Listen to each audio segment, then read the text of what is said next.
Bonjour à tous, bienvenue dans ce nouveau numéro d'Il était une photo. Aujourd'hui, nous allons vous montrer, grâce à une carte postale datant de 1925, un bel exemple du développement de l'urbanisme villageois. Et cette carte postale, la voici.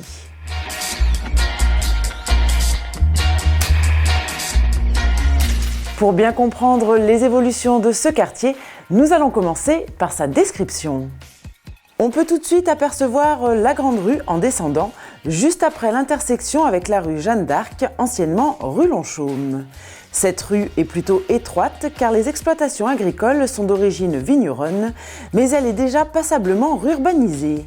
En effet, beaucoup de fermes ont été transformées en habitations et en descendant la Grande Rue, ce sont les commerces et autres échoppes d'artisans qui se sont multipliés.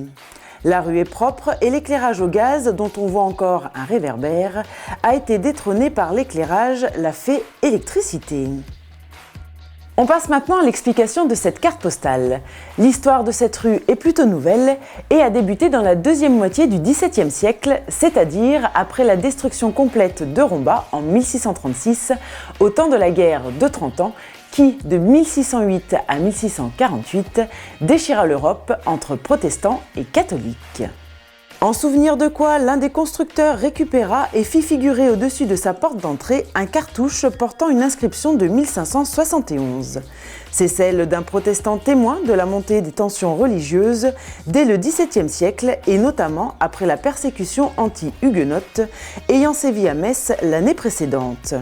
La rue obéit également aux règles architecturales agricoles et urbaines en vogue au XVIIe et XVIIIe siècle, dont une toiture à la mansarde, mais aussi dès le XIXe et le début du XXe siècle, époque d'un nouvel essor urbain lié à l'implantation d'une usine sidérurgique gigantesque.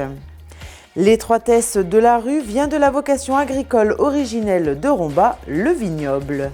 Un vignoble plus que millénaire qui ne nécessitait pas forcément la création de rues très larges, à l'inverse des exploitations céréalières nécessitant un vaste usoir pour le dépôt de matériel agricole et pour la manœuvre des attelages de labour. La rue est propre car les différentes municipalités du XIXe siècle, françaises avant 1870, allemandes ensuite, ont obéi aux diverses obligations hygiénistes du siècle pour faire reculer les maladies infectieuses. Mise en place du macadam sur la route, caniveau, trottoir, tout à l'égout, réseau d'eau courante au milieu du XIXe siècle pour Romba, puis le gaz et l'électricité début du XXe siècle. Vous avez bien en tête cette carte postale? Allez, regardez-la encore une fois.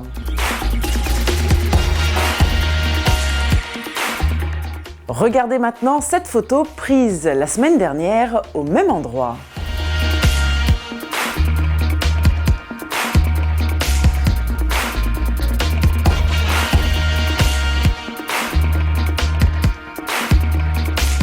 Vous avez noté des changements?